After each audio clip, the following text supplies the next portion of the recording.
Long bolt. Woo! Wow. Starting early this weekend. Have you ever drained the crankcase of a mecha? Ew. Okay. Your turn.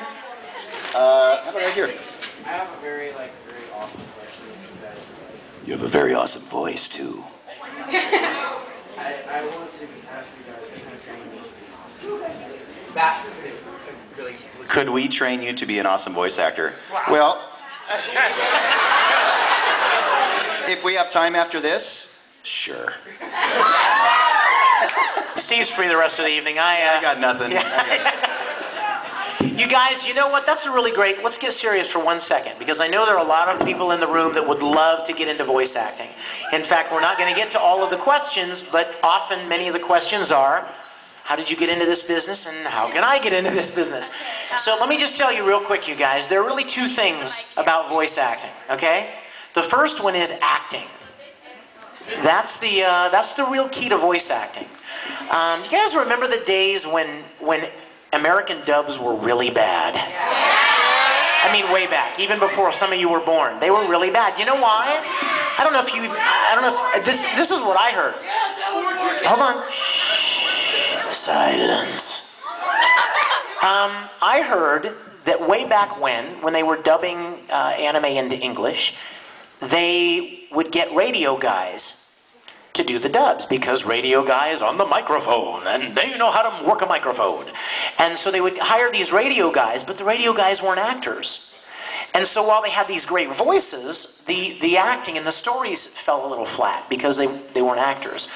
And some things really dramatically changed about 15 years ago or so when they started hiring actors to play character roles. And so the first thing that you guys need to know is get as much experience as you can in acting.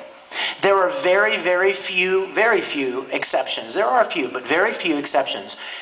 People that are voice actors are actors first. They've been doing theater, on camera, stage, a long time. Waiting tables. Some of them even have degrees in theater.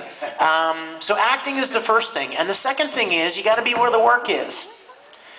I mean, if I wanted to be a country western singer, I would probably have to move to Nashville, because that's where that kind of thing is done primarily. So you really have to be where this kind of work is, and that would primarily be Los Angeles, Dallas, Vancouver, a little bit in New York City, a little bit in Houston, but there aren't a lot of places for you to do this kind of work. Now, there's a difference between voiceover and voice acting. Voiceover is, if you're suffering from hemorrhoids and you blah, blah, blah, you know, Sunday. Commercials, that's voiceover. Voice acting is like playing characters in shows that character has a story arc and stuff. So you have to be where that kind of work is. I'm sure there's plenty of voiceover work in Phoenix. It's a big city. But if you're interested in voice acting, get as much acting experience as you can, and then you have to kind of be where the work is done. And pray a lot. There are a lot of people who want to do this, and we've been very, very blessed to get to do something that we love to do. And that's not to dissuade you, but to be realistic, you know? Hey, if you've got a question, we now have a microphone set up here. So if you have a question, come on up to the microphone, please. Yeah, just line on up there, guys. Everyone can hear. Very calm. Then we won't have to translate. We'll get more people in. Yeah, it's very calmly. Okay. Ah, you look like you're from Bleach. Sorry. I know that show. Pichu. Yes, ma'am. This is for Vic. There's a new Full Alchemist series. No way, really? Coming out. And I was wondering if you knew anything about the English voice actors that are coming out. Well, you know what? I'm very happy to say that about 2 weeks ago, we were finally given permission to say that we are working on it right now.